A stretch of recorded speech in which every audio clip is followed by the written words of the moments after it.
नमस्कार। इस खास काव्यात्मक विश्लेषण में हम आज एक बहुत ही शानदार, एकदम गहराई में ले जाने वाली कलात्मक यात्रा पर निकलने वाले हैं। आज हम साहित्य की उन 5 ओजस्वी रचनाओं में गोता लगाएंगे जो हमारी चेतना, हमारे समाज के यथार्थ और इंसानी संघर्ष को पूरी तरह से झकझोर कर रख देती हैं। सच कहूं तो ये यात्रा सिर्फ कुछ शब्दों या कविताओं का संकलन नहीं है, बल्कि ये एक पूरी वैचारिक क्रांति का दरवाजा खोलती है। हम इस विश्लेषण के जरिए इन शब्दों में छिपी आग और शांति दोनों को बहुत करीब से महसूस करने वाले हैं। तो चलिए बिना किसी देरी के शुरू करते हैं। इस विश्लेषण में हम जिन 5 कविताओं को समझेंगे वे हैं जीवन की वीणा, धरती का बेटा, चरण धूल, धरती से मांग ले और आमंत्रण। हम पहले इन कविताओं की मूल पंक्तियों को महसूस करेंगे और फिर उनके पीछे छुपे गहरे विषयों पर बात करेंगे। तो चलिए अपनी पहली कविता की पंक्तियां सुनते हैं। जीवन की वीणा, एक ऐसी रचना जो आंतरिक जागृति का एक बहुत ही प्रखर आह्वान है। मचल उठे जीवन की वीणा जिसमें सुख का राग चाहिए, मिट जाए कुविचार विश्व का, द्वेष रहित संघार चाहिए। यौवन की अभिलाषा त्याज कर मरने का उल्लास चाहिए, आग लगे ऐसे बसंत में मुझे अमिट पतझड़ चाहिए। चाह नहीं मधुबाला की है, मृत्यु प्रिया का प्यार चाहिए, नहीं सुधा का स्रोत सुहाता, तप्त रुधिर की धार चाहिए। सुप्त चेतना सजग हो उठे, अग्निवीणा का झंकार चाहिए, आज शांति की चाह नहीं है, भैरव का हुंकार चाहिए। जौहर युक्त जवानी में भी वीरों का बलिदान चाहिए, अरमानों की चिता जले पर स्वाभिमान सम्मान चाहिए। मृत्यु शोक को दूर भगाने के हित शिव साकार चाहिए, मानवता की रक्षा के हित सृजनरपूर्ण संहार चाहिए। अब देखिए यहाँ क्या गजब की बात कही गई है। कवि ने अग्निवीणा का एक बेहद दिलचस्प रूपक गढ़ा है। हम आमतौर पर क्या सोचते हैं, साहित्य और कला मतलब शांति और सुकून देने वाली वीणा है ना। लेकिन यहाँ अग्निवीणा उस कला और चेतना का प्रतीक है जो सिर्फ हमारा मनोरंजन नहीं करती, बल्कि समाज में जमी हुई बुराइयों को जलाकर राख करने और एक नई क्रांति को जन्म देने का पूरा साहस रखती है। ये हमारी सोई हुई चेतना को जगाने का एक बहुत ही सशक्त माध्यम है। इस कविता की दार्शनिक गहराई को हम 3 मुख्य बातों में समझ सकते हैं। पहला, कवि सतही सुंदरता जैसे मधुबाला या वसंत को नकार कर पतझड़ और मृत्यु को गले लगाना चाहता है, जो असल में यथार्थ की कठोरता है। दूसरा, यहाँ सृजनपूर्ण संहार यानी क्रिएटिव डिस्ट्रक्शन की बात की गई है। मतलब कभी-कभी एक नई मानवता और शुद्ध समाज बनाने के लिए पुराने और दूषित विचारों का विनाश करना बिल्कुल जरूरी हो जाता है। और तीसरा, इस बदलाव के लिए युवाओं को अपने अरमानों की आहुति देनी ही पड़ती है। लेकिन जरा सोचिए, प्रगति के इस रास्ते पर अपनी ही मर्जी से कांटों का ताज पहनने का असली मतलब क्या है? आंतरिक क्रांति तो हो गई, लेकिन जब बाहरी दुनिया की असलियतों और उसकी कठिनाइयों से हमारा सामना होता है तो क्या होता है? यही सवाल हमें हमारी अगली कविता की ओर ले जाता है। खंड 2, धरती का बेटा, यथार्थ और संघर्ष। यह कविता हमें यथार्थ के धरातल पर ला खड़ा करती है। धरती के बेटो उठो, पवन की गति देखो, उस पर चढ़कर के ही तुमको चलना होगा। टूटा दर्पण कह दुनिया जिसको फेंक रही, तलवार धार पर रख उसको गढ़ना होगा। माना दुनिया कहती इसको पागल प्रलाप, निर्माण नई राहों का पर करना होगा। यदि सफल हुए तो दुनिया तुमको पूजेगी, वरना कुत्तों की मौत तुम्हें मरना होगा। इतिहास उसी का जय जयकार मनाता है जो अनल शिखा पर बढ़ मुस्काया करते हैं। ये मत सोचो कि सिर्फ अकेले जाते हो, ऐसी कतार में ही सबको आना होगा। श्रम बिंदु गिरेंगे जहां तुम्हारे, पृथ्वी पर मरकर भी उसका मूल्य चुकाना ही होगा। तुम देख रहे जो गुफा कालिमा की भीषण, इस सघन तिमिर के बाद उजाला ही होगा। तो यहाँ सबसे क्रूशियल पॉइंट ये है कि असली गौरव आग से भागने में नहीं, बल्कि उसे सहने में है। जो लोग टूटे हुए दर्पणों से तलवार गढ़ते हैं, यानी जो सीमित और टूटे हुए संसाधनों से नया रास्ता बनाते हैं, धरती अंततः उन्हें ही सर्वोच्च सम्मान देती है।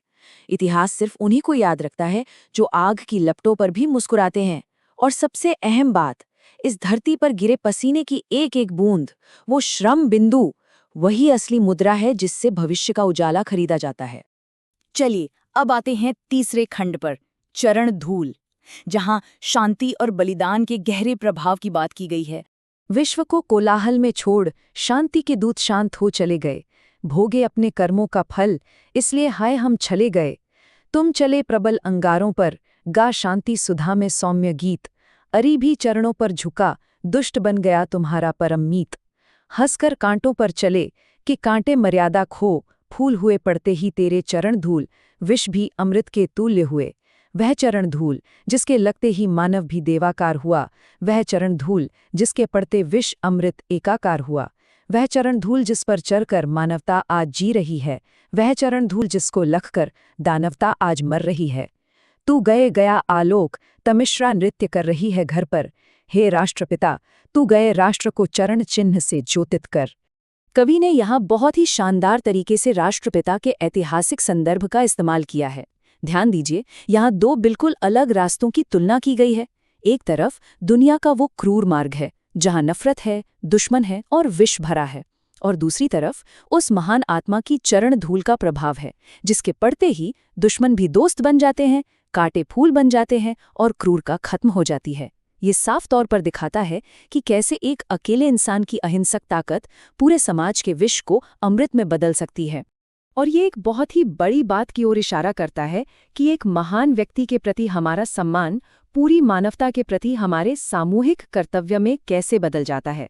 इससे एक गहरा सवाल उठता है, क्या इंसान की भलाई आसमान की तरफ देखकर चमत्कार मांगने से होगी, या जमीन पर मौजूद अपने ही जैसे इंसानों की मदद करने से? यही विचार हमारी अगली कविता की नींव है। खंड 4, धरती से मांग ले। यह कविता सामाजिक समानता पर एक बहुत ही मजबूत टिप्पणी है। नभ से क्या मांगते, मांगना तो धरती से मांग ले। लाखों लाख जिए जिससे उस वसुंधरा से मांग ले। शून्य शून्य है कभी नहीं हो सकता ये साकार है। जन्म जन्म से देख रहे सब इसका ये आकार है। धरती की माया से आती तारों की बारात है। धरती की माया से देखो सजल जलद बरसात है। दान पुण्य ये यज्ञ दक्षिणा बड़े बड़ों का काम है। दीन तड़पता अन्न वस्त्र को ये कैसा व्यवधान है। होता हवन जलाते घी ओ उड़ता तेल फुलेल है। वस्त्र विहीन दाने को रोते प्रभु का कैसा खेल है। तीव्र अनल में हविस संघी कुविचार को जलने दो। ममता स्नेह प्यार के मोती नैनों में तुम पलने दो। साफ हृदय जिसका उसको ही सुमति शून्य भी देता है। ऊंच नीच का भेदभाव ही जन्म कलुष को देता है। तृण सम राज्य छोड़ गौतम ने घर घर जा उपदेश किया। साम्यवाद लाने को ही तो गांधी ने संदेश दिया। गगन वही है, भुवन वही है, वही पवन वही पानी है। राज्य गया साम्राज्य गया पर भूली नहीं कहानी है। जीना अगर चाहते जग में प्यार भरा वरदान लो। नभ से क्या मांगते, मांगना तो धरती से मांग लो। दान दक्षिणा आडंबर है, विश्ववर्षीय यह ब्याल है। घर घर चक्र समय का चलता, सिर पर बैठा काल है। यहाँ एक बहुत ही तीखी लेकिन एकदम सटीक सामाजिक टिप्पणी की गई है।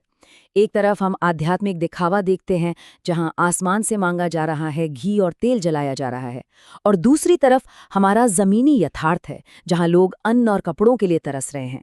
कविता गौतम बुद्ध और गांधी के बलिदानों को याद दिलाती है और कहती है कि सच्चा आशीर्वाद आसमान से नहीं बल्कि शोषितों और वंचितों को सम्मान देने से मिलता है। ये दिखावे वाले कर्मकांडों से कहीं ऊपर मानवीय समानता और प्रेम को रखता है।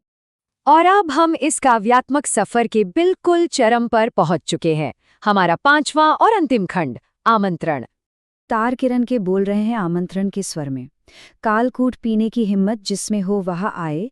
लहरों के संगीत साध स्वर में अपने वह गाए। जीने वाले मृत्यु अश्व पर ही चढ़कर आते हैं। भग्न वीण पर ही मस्ती में पंचम स्वर गाते हैं।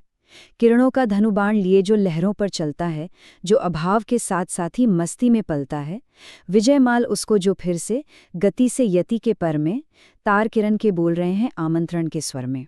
फूक फूक पग चलने वाला योगी हो सकता है। देख हवा की गति को कोई धरती पर चलता है। कायर हो सकता है। मुट्ठी में तूफान अधर पर गीत लिए जो चलता है, वह बढ़ने वालों के मग में दीपक बन जलता है। मृत्युंजय तलवार स्वयं ही देख उसे झुक जाती। देख प्रगति की गति उसको ही पल भर में रुक जाती। उसकी मृत्यु जिंदगी बनकर रहती है। घर घर में ताड़ किरण के खोल रहे हैं आमंत्रण के स्वर में। इस कविता में कालकूट शब्द पर ध्यान दीजिए। ये कोई आम रूपक नहीं है। पौराणिक कथाओं में कालकूट वो भयंकर विष था जो समुद्र मंथन से निकला था। यहाँ ये समाज की उन भारी चुनौतियों और कष्टों का प्रतीक है जिसे एक सच्चा वीर अपनी मर्जी से पीता है। देखिए, बहादुरी सिर्फ लड़ना नहीं है, बहादुरी है मुट्ठी में तूफान थामे रखना और फिर भी होठों पर गीत गुनगुनाना। यानी चाहे कितनी भी भयंकर उथल-पुथल क्यों न हो, अपनी रचनात्मकता और अपने आनंद को मरने ना देना। ऐसे वीरों की मृत्यु भी अंत नहीं होती, बल्कि वो हर घर में एक नई प्रेरणा बनकर धड़कती है। तो जैसे जैसे हम इस काव्यात्मक विश्लेषण के अंत में आते हैं, एक बड़ा सवाल हम सबके सामने आकर खड़ा हो जाता है। इन पांचों कविताओं ने हमें विनाश से लेकर मानवता और यथार्थ से लेकर अदम्य साहस तक का सफर कराया है। लेकिन आज की इस भागदौड़ भरी जिंदगी में क्या हम प्रकाश की उन किरणों का आमंत्रण सुनने के लिए तैयार हैं? क्या हम अपने हिस्से का कालकूट पीने और मुश्किलों के बीच भी प्रगति का गीत गाने का साहस रखते हैं?